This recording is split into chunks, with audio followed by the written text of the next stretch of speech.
국정조사 쭉 보면 국민의힘 의도가 분명히 드러나요. 누구 하나를 잡아요. 지원군을 하나 잡는데 그게 하나가 누구냐면 박상용이죠. 그래서 박상용 대변인 삼아서 여러분 청문회 하지 않았습니까?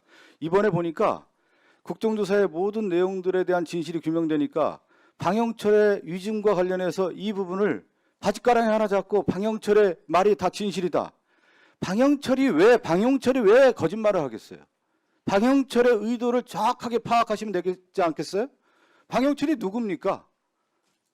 두 가지 의도가 있는 것이죠. 하나가 뭐냐면 자신들의 죄와 관련된 부분에 대해서 추후에 추징될 수 있는 이 죄에 대해서 원천적으로 봉쇄하기 위해서. 그 죄는 뭐냐?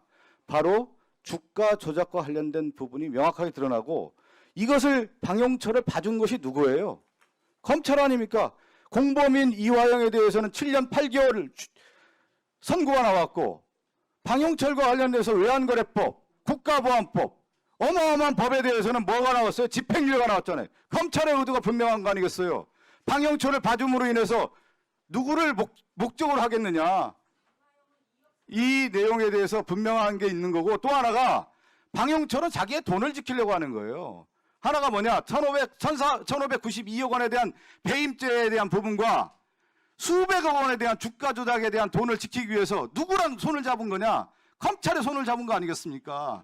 그것을 아직도 그 의도에 대한 부분까지도 파악도 못하는 국민의힘 의원들께서 방영철의 입만 잡고 있는 겁니까? 과거에 좀 쌍방울 대북송금 사건과 관련해서 검찰이 방영철 입만 잡은 거 아니에요? 그 입을 잡은 걸 가지고 재판까지 이어졌던 거고 국정조사에서 이 내용에 대한 진실들이 드러나는 거 아니에요? 방영철과 관련된 말이 당사자들의 그 참여했던 사람들이 이혼하는 본 사람도 없고 이혼함과 관련된 국정원의 보고가 나오고 있잖아요.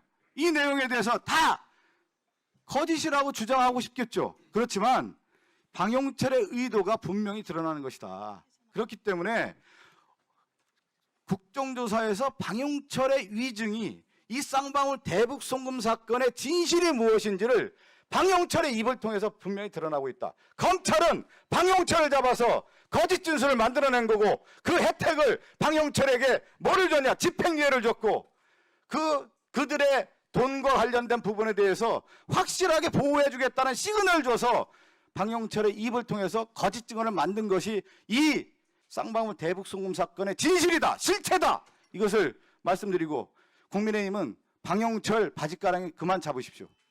예, 수고하셨습니다. 예, 비교섭 단체에서 우리 진보당의 손솔위원님, 의사진행 발언해 주십시오. 네. 엊그제 있었던 쌍방울 대북송금에서 중요한 핵심은 무시하려고 하시는 것 같아요. 중요한 것이요. 방영철 부회장이 얘기했던 것 중에 이화영이 13층에서 협조하면 15층에서 좋아했다. 이렇게 이야기한 부분이 있습니다. 13층에 수원지검에서 대북송금 관련해서 이화영이 협조하면 15층에는 대검에서 파견 나온 검사들이 있었습니다. 박상용 검사가 혼자 저지를 수 없는 일들이 그곳에서 벌어졌다라는 것이 방영철 부회장도 이야기를 한 것이고 다른 증인들도 엊그제 다 이야기했습니다. 나경원 의원님께서 지금 정보를 취사편취해서 청문회의 본질을 호도하는 거예요. 그리고 저녁에는 쌍방울 전 이사장 나와서 내가 김성태 회장이랑 하루 종일 있었던 사람인데 난 리오나 못 봤다. 왜 이 이야기는 안 합니까? 종합적으로 보고 그 본질을 보셔야죠. 듣고 싶은 이야기만 이야기해서 문제입니다. 그리고 오늘은 제가 생각하기에 윤석열 정권 당시에 검사님들이 정말 많이 나온 것 같습니다. 그런데 오늘은 다 증인 선서를 하셨더라고요. 전 다행이라고 생각합니다. 오늘 선서하시는 모습 보니까 박상용 검사가 선서 거부한 것이 정말이지 황당한 일이었다. 이런 게 다시 한번 확인된다고 봅니다. 그 박상용 검사가 위증에 대해서 본인이 당할 것 같아서 선서하지 않겠다 이렇게 이야기를 했었는데요. 저는 여기 있는 많은 분들이 그 위증에 대한 부담을 지우고 그런 부담을 겪으면서 선서하는 것이라고 생각합니다. 그것이 이 자리에서 선서하는 것의 의미입니다. 지금까지의 모든 청문회 중에 박상용 검사만 이것을 하지 않았습니다. 저는 위원장님께 증인 선서 거부에 대해서 우리 위원회가 단호하게 조치를 취해야 된다 이 부탁 말씀을 드리고요. 박상용 검사에 대해서 국민의힘 의원들이 나가서 뭐 청문회 따로 하시고 이렇게 하시는데 사실 저는 그런 모습을 보면서 아, 윤석열, 한동훈 키우던 그때 모습 그대로 하는구나. 이 검사들 영웅 만들기 해가지고 본인들의 위기를 타개하기 위해서 다시 한번 정치 검찰로 세우려고 하는 것이 아닌가 이런 의구심이 듭니다. 그러니까 전륜 못했다 이런 소리 듣는 거 아닙니까? 윤석열 키워서 어떻게 됐습니까? 내란 저질렀습니다. 반성을 하시는 것이 우선이라고 생각합니다. 이상입니다. 예, 수고하셨습니다. 금방 손수홀 의원님 말씀처럼 조경식 증인이 그때 하루 종일 3박 4일 같이 있었고 김성태와 방을 같이 쓰고 같이 잤다고 했습니다. 그 방으로 리오남이 왔다고 했는데 그런 일 없다라고 하는 증언이 있었다는 말씀을 아까 빼놓으셔서 한 번 더 손수홀 의원님이 하신 것으로 알고 있고요. 계속해서 우리 나경원 의원님, 김영동 의원님이 제 얘기를 하시는데 제가 계속 말씀드렸지 않습니까? 이건 대장동 사건 재판을 하는 곳이 아니라 대장동 사건 때 벌어진 조작 수사 행위, 불법 수사 행위를 진상 밝히는 청문회입니다. 그러니까 조작이 청문회의 대상이지 대장동 사건이 청문회 대상이 아니에요. 예를 하나 들어볼게요. 어떤 변호사가 사건을 변론하는데 제 말을 들어보세요. 제 말을 들어보기 위해서 하시는 거 아니에요. 어떤 변호사가 사건을 하는데 그 자기 의뢰인이 검사로부터 고문을 당했다.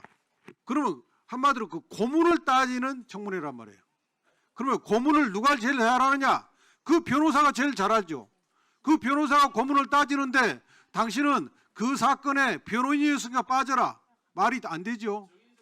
그래서 그게 실체적으로 말이 안 되는 것이고, 두 번째는 절차적으로 우리 본회의에서 이건태 의원을 이름을 넣어서 국조를 의결을 했어요. 더 이상 따지지 마시고 방영철 증인에 대해서 좀 말씀드리겠는데, 방영철 증인이 앞으로 어떤 특혜를 받은지 계속 우리가 주장을 할 텐데, 예를 들어서 방영철 증인에 대해서 검찰이 어느 정도로 봐줬냐면 국가보안법 위반으로 집행유예 판결을 받게 해줬고, 특가법 외국환관리법 위반으로 또 집행유예 판결을 받게 해줬어요.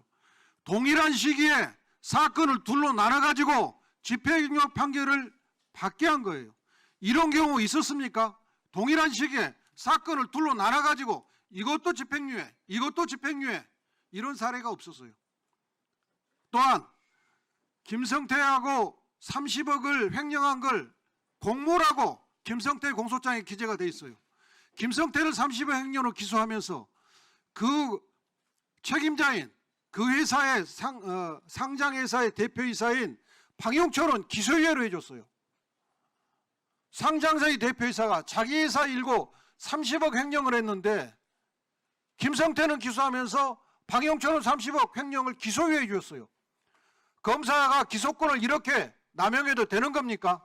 이게 바로 조작 기소의 진상이고, 오늘 이 자리에 앉아 있는 저 검사들이 왜 방영철에 대해서 30억을 기소하지 않았는지 이런 걸 밝히는 게 이 조작 기소 진상 청문회의 목적이라는 겁니다. 당연히 그 사건을 잘 알고 있는 변호인들이 참여하는 게 너무나 당연하죠. 재미있게 보셨다면 구독, 좋아요, 알림 설정까지 꼭 눌러주세요.